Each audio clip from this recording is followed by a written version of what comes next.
आज प्रस्तुत है सुभद्रा कुमारी चौहान जी की कहानी असमंजस। आप इतने दिन से आए क्यों नहीं केशव जी? सभा मंडप के बाहर निकलते निकलते कुसुम ने पूछा। मैं अपने मित्र बसंत के साथ बाहर चला गया था। केशव ने बसंत की ओर इशारा करते हुए जवाब दिया। कुसुम ने बसंत की ओर देखा, फिर जरा रुकती हुई बोली, क्या यही आपके मित्र बसंत हैं? मैंने जैसे इन्हें पहले कभी देखा है। कन्वोकेशन डिबेट में फर्स्ट प्राइज आप ही को मिला था। कन्वोकेशन डिबेट में फर्स्ट प्राइज जीतने वाला बसंत एक बालिका के सामने कुछ घबरा सा गया।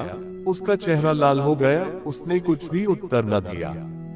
केशव ने कहा, हाँ, प्राइज इन्हीं को मिला था। उसके बाद कुसुम, बसंत और केशव दोनों को शाम के समय अपने यहाँ चाय के लिए निमंत्रित करके अपने पिता के साथ कार पर बैठकर चली गई। कुसुम कुमारी अपने माता पिता की इकलौती कन्या है। इलाहाबाद के जॉर्ज टाउन में, जहाँ शहर के धनी मानी व्यक्तियों के बंगले हैं, वहीं कुसुम के पिता की एक विशाल कोठी है। शहर के प्रमुख धनी व्यक्तियों में उनकी गणना है। उनके पास मोटर है, गाड़ी है और भी न जाने क्या क्या है। 10-5 नौकर सदा उनके घर पर काम किया करते हैं। घर बैठे केवल लेन देन से ही उन्हें 600-700 रुपए मासिक की आमदनी हो जाती है। कुसुम ही उनकी एकमात्र संतान है, जो वहीं क्रास्टवेट गर्ल्स स्कूल में मैट्रिक में पढ़ती है। केशव कुसुम का पड़ोसी है, यूनिवर्सिटी में भी 0.0 का विद्यार्थी है।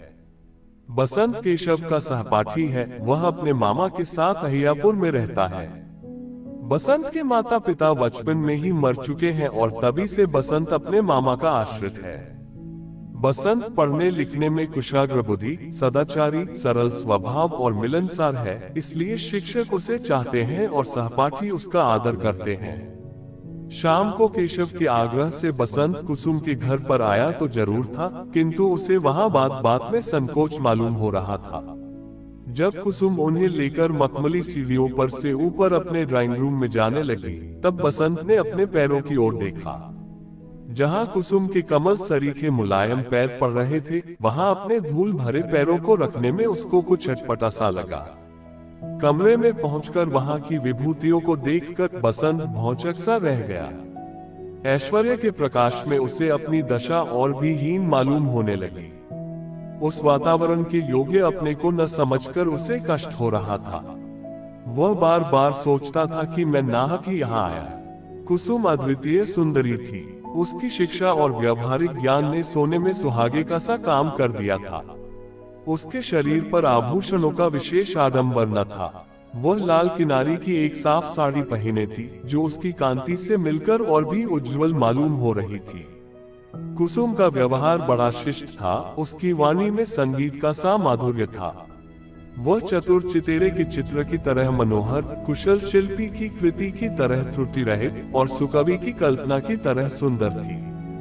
बसंत के जीवन में किसी युवती बालिका से बातचीत करने का यह पहला ही अवसर था। उसने कुसुम की ओर एक बार देखा, फिर उसकी आंखें ऊपर न उठ सकी। कुसुम ने चांदी के से सुंदर प्यालों में चाय बनाकर टेबल पर रखी। तश्तरियों में जलपान के लिए फल और मिठाइयां सजा दी। बसंत स्वभाव से ही शिष्ट था, किंतु आज वह साधारण शिष्टाचार की बातें करना भी भूल गया और उसने चुपचाप चाय पीना शुरू कर दिया। कुसुम यदि कोई बात पूछती तो बसंत का चेहरा अकारण ही लाल हो जाता और उसका हृदय इस प्रकार धड़कने लगता जैसे वह किसी कठिन परीक्षक के सामने बैठा हो। चाय पीते पीते भी उसका गला सूख जाता था और सिवा हाँ या न के वह कुछ बोल न सकता था। इंटर यूनिवर्सिटी डिबेट में जाकर बनारस से अपने कॉलेज के लिए शील्ड जीत लाना बसंत के लिए उतना कठिन न था जितना कठिन आज उसे साधारण बातचीत करना मालूम हो रहा था। वह अपनी दशा पर स्वयं हैरान था और उसे अपने अचानक मौन पर आश्चर्य हो रहा था। केशव के आग्रह पर जब कुसुम ने सितार पर यमन कल्याण बजाकर सुनाया तो बसंत ने कहा, आप तो संगीत में भी बड़ी प्रवीण हैं। ये सुनकर कुसुम ने जरा हंसकर कहा, आप तो मुझे बनाते हैं। ये सुनकर कुसुम ने जरा हंसकर कहा, आप तो मुझे बनाते हैं, अभी तो मुझे अच्छी तरह बजाना भी नहीं आता। ये सुनकर बसंत का अपना वाक्य मूर्खतापूर्ण लगने लगा और उसे अपनी उक्ति में केवल व्यंग्य का ही आभास मालूम पड़ा। बसंत बहुत देर बाद बोला था और अब बोलने के बाद अपने को धिक्कार रहा था। बसंत जब वापस आया तो उसे कुछ याद आ रहा था कि जैसे कुसुम ने चलते समय उससे कभी कभी आते रहने का अनुरोध किया था, किंतु वह अकेला कुसुम के घर न जा सका और एक दिन फिर केशव के ही साथ गया। इसी प्रकार बसंत जब कई बार कुसुम के घर गया तो कुसुम ने देखा कि बसंत भी बातचीत कर सकता है। उसकी विद्वत्ता और योग्यता पर तो कुसुम पहले से ही मुग्ध थी, अब उसकी मर्यादित सीमा के अंदर बातचीत और व्यवहारिक ज्ञान को देखकर कुसुम की श्रद्धा और बढ़ गई। अन्य नवयुवकों की तरह बसंत में उच्छुआफलता और उद्दंडता न थी, उसकी बातचीत, हंसी मजाक सब सीमा के बाहर न जाते थे। कुसुम ने बसंत से अंग्रेजी पढ़ाने के लिए आग्रह किया, जिसे बसंत ने स्वीकार कर लिया, और इस प्रकार धीरे धीरे कुसुम और बसंत की घनिष्ठता बढ़ने लगी। कुसुम से मिलने के पहले बसंत ने उसके विषय में जो धारणा बना रखी थी कि धनवान पिता की अकेली कन्या जरूर उद्धत स्वभाव की होगी, वह निर्मूल हो गई। अब उसे कुसुम के पास जाने की सदा इच्छा बनी रहती थी। सवेरे से ही वह शाम होने की बात देखा करता। अपनी दशा पर उसे स्वयं आश्चर्य था। कुसुम मैट्रिक पास हो गई और बसंत भी 0-0, किंतु दोनों ही ने आगे पढ़ना जारी रखा। बसंत अब भी कभी कभी कुसुम के घर आया करता था।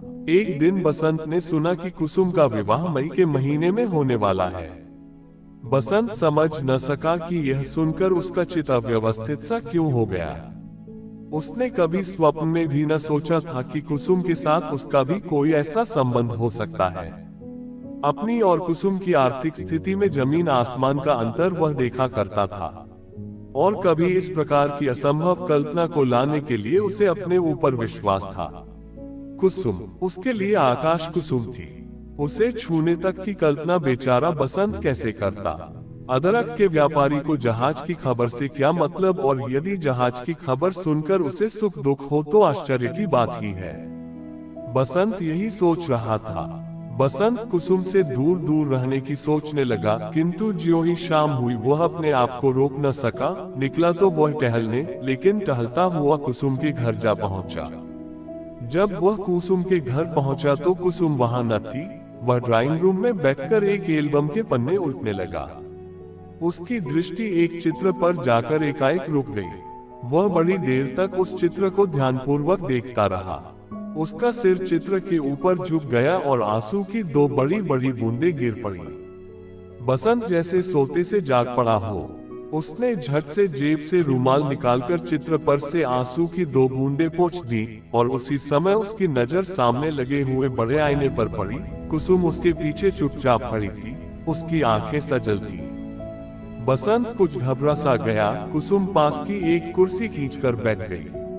थोड़ी देर तक दोनों ही चुपचाप रहे। आखिर कुसुम ने ही कुछ देर बाद निस्तब्धता भंग करते हुए कहा, बसंत बाबू, अब तो बहुत देर हो चुकी है। बसंत ने कहा, जो कुछ हुआ ठीक ही हुआ है। इसके बाद मिल्टन की एक पोयम की कुछ पंक्तियां जो कुसुम न समझ सकती थी, बसंत ने उसे समझाई। बसंत अपने घर गया और कुसुम अपने पिता के साथ हवाखोरी के लिए। गर्मी की छुट्टी में बसंत को एक लाल लिफाफे में कुसुम की शादी का निमंत्रण पत्र मिला, और कुछ दिन बाद उसने ये सुना कि कुसुम का विवाह एक धनी मानी जमींदार के यहाँ सकुशल हो गया। कुसुम का पढ़ना लिखना बंद हो गया, और साथ ही बंद हो गया बसंत का उसके यहाँ का आना जाना। बसंत को अब मालूम हुआ कि उसका हृदय उससे छिप छिप कर कुसुम को कितना चाहने लगा था। कुसुम को अपनाने की लालसा भी उसके हृदय में दबी हुई थी। अपने हृदय के इस विश्लेषण पर बसंत को आश्चर्य हुआ। यह इच्छाएं कब उसके हृदय में आए, ऐसा उसे स्पष्ट भाव से स्मरण नहीं आया। उसे अपने ऊपर और अपनी बुद्धि पर विश्वास था, किंतु हृदय बुद्धि और तर्क को धोखा देकर मनुष्य को किस प्रकार असंभव कल्पना की ओर प्रेरित कर सकता है, बसंत ने आज जाना। उसने सोचा, यदि मैं सचमुच कुसुम को प्यार करता था तो मैंने कुसुम से यह कहा क्यों नहीं। यदि उसे अपनाने की इच्छा मेरे हृदय में थी तो उसे मैंने कभी प्रकट क्यों नहीं किया। वह अपने प्रश्नों पर आप ही निरुत्तर हो जाता था। फिर उसने बार बार यही सोचा कि उसने सदा से ही कुसुम को प्यार किया है और हृदय से प्यार किया है। तब गया कुसुम भी उसे प्यार करती थी। शायद हाँ या नहीं, बसंत कुछ निश्चय न कर सका। किंतु तर्क की शुष्क विवेचना में उस दिन की कुसुम की सजल आंखें डूबते हुए को तिनके के सहारे की तरह बसंत को मालूम हुई। बसंत M.A.0 पास करने पर लाहौर कॉलेज में प्रोफेसर हो गया और साधारण स्थिति में अपने दिन काटने लगा। उसे प्रोफेसरी करते करते 4 साल हो गए, किंतु उसके जीवन में कोई विशेष परिवर्तन न हुआ। उसके मामा ने उसके विवाह के लिए 2-4 बार कहा भी, किंतु बसंत ने टाल दिया। माता पिता तो थे ही नहीं जो उसे बार बार विवाह के लिए बाध्य करते। मित्रों ने भी यदि कभी बसंत से इसकी चर्चा की तो बसंत ने बात सदा हंसी में उड़ा दी। अपनी इस लापरवाही का कारण वह खुद न समझ सकता था। विवाह न करने की उसने कोई प्रतिज्ञा तो न कर रखी थी, किंतु न जाने क्यों उसका चित्त अव्यवस्थित था, विवाह की ओर उसका झुकाव नहीं सा था। इन 4 वर्षों में बसंत एक बार भी इलाहाबाद नहीं गया। बार बार इच्छा होते हुए भी वह वहां न जा सका। उसके मामा की बदली लखनऊ हो गई थी। अब इलाहाबाद जाता भी तो किसके यहाँ। अपने क्लास के विद्यार्थियों को टाटानगर के कारखाने दिखलाकर जब बसंत लौट रहा था, उसे इलाहाबाद स्टेशन से जाना पड़ा। यहाँ एक दिन रुकने के प्रलोभन को वह न रोक सका। सामान स्टेशन पर छोड़कर पहले वह अपने पुराने साथियों से मिलने गया। 1-2 को छोड़कर उसे और कोई न मिला।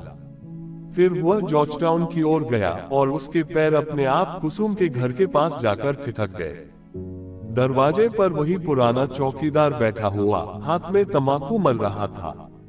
बसंत को देखते ही वह उठकर खड़ा हो गया, बोला, बहुत दिन में आए भैया, और बिना बसंत के कहे ही अंदर खबर देने चला गया। बसंत जाकर उसी ड्राइंग रूम में बैठ गया जहां वह बहुत बार कुसुम के शिक्षक के रूप में बैठ चुका था।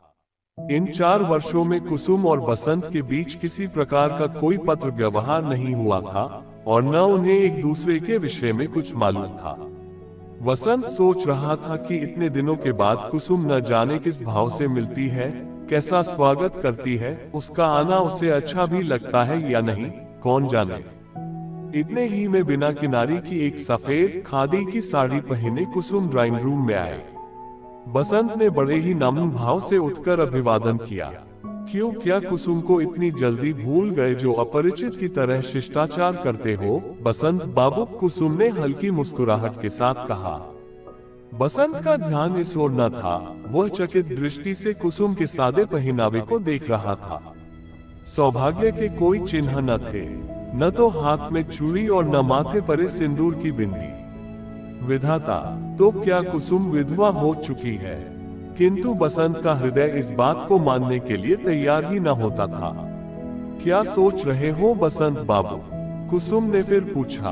बसंत जैसे चौंक पड़ा, बोला, कुछ तो नहीं, वैसे ही मैं देख रहा था कि। कुसुम ने बात काट कर कहा, आप मेरी तरफ देख रहे होंगे, किंतु इसके लिए क्या किया जाए? विधि के विधान को कौन टाल सकता है?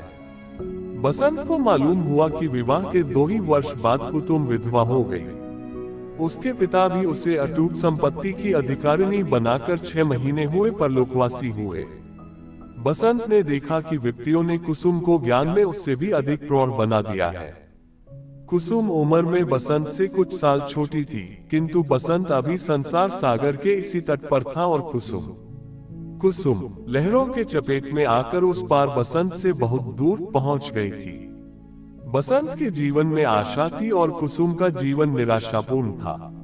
निराशा की अंतिम सीमा शांति है। कुसुम उसी शांति का अनुभव कर रही थी। उस दिन बसंत फिर लौटकर वापस न जा सका। कुसुम के अनुरोध से वह 2 दिन तक कुसुम का मेहमान रहा। दोनों ने परस्पर एक दूसरे के विषय में इतने दिनों का हालचाल जाना। पत्र न लिखने की शिकायत न तो कुसुम को थी न बसंत को। चलते समय कुसुम ने बसंत से आग्रह किया कि यदि किसी काम से उन्हें इस ओर आना हो तो इलाहाबाद में जरूर ठहरे। कुसुम, बसंत का हृदय उसकी आंखों में देख रही थी। उसे विश्वास था कि बसंत जरूर आवेगा। बसंत का स्वास्थ्य दिनों दिन बिगड़ता ही गया। कोई खास बीमारी तो न थी, केवल 8-10 दिन तक मलेरिया ज्वर से पीड़ित रहने के बाद वह कमजोर होता गया। छुट्टी में जलवायु परिवर्तन के लिए बसंत मसूरी गया। प्रकृति की सुंदर दृश्य, यात्रियों की चहल पहल, बिजली की रोशनी, किसी भी बात से बसंत के चित्त को शांति न मिल सकी। वो सदा गंभीर और उदास रहा करता। कुसुम को वह जी से प्यार करता था। बसंत का स्वभाव और चरित्र अत्यंत उज्जवल और ऊंचा था। फिर भी जब वह सोचता कि कुसुम के विवाह के समय, उसके सुख के समय उसकी आंखों में आंसू आए थे, और कुसुम के विधवा होने पर उसके हृदय में आशा का संचार हुआ है, तब वह अपने विचारों पर स्वयं लज्जित होता और अपने को नीच समझकर धिक्कारता। बसंत बहुत दिनों तक मसूरी में न रह सका। देहरादून एक्सप्रेस से वह एक दिन इलाहाबाद जा पहुंचा। कुसुम के सद्व्यवहार से कुछ शांति मिली। कई दिनों से बसंत कुसुम को कुछ कहना चाहता था, किंतु कहते समय उसे ऐसा मालूम होता जैसे कोई आकर उसकी जबान पकड़ लेता हो। वह कुछ न कह सकता था। एक दिन बगीचे में कुसुम बसंत के साथ टहल रही थी। दोनों ही चुपचाप थे। बसंत ने निस्तब्धता भंग की। उसने पूछा, कुसुम, तुम अपना सारा जीवन इसी प्रकार तपस्विनी की तरह बिता दोगी? क्या करूं, ईश्वर की ऐसी ही इच्छा है, कुसुम ने शांति से उत्तर दिया। किंतु इस तपश्चर्या को सुख में परिवर्तित करने का क्या कोई मार्ग नहीं है? क्या मार्ग हो सकता है बसंत, तुम ही कहो न, मेरी समझ में तो नहीं आता। बसंत ने धड़कते हुए हृदय से कहा, पुनर्विवाह, जैसा कि तुम्हारी सखी मालती ने भी किया है।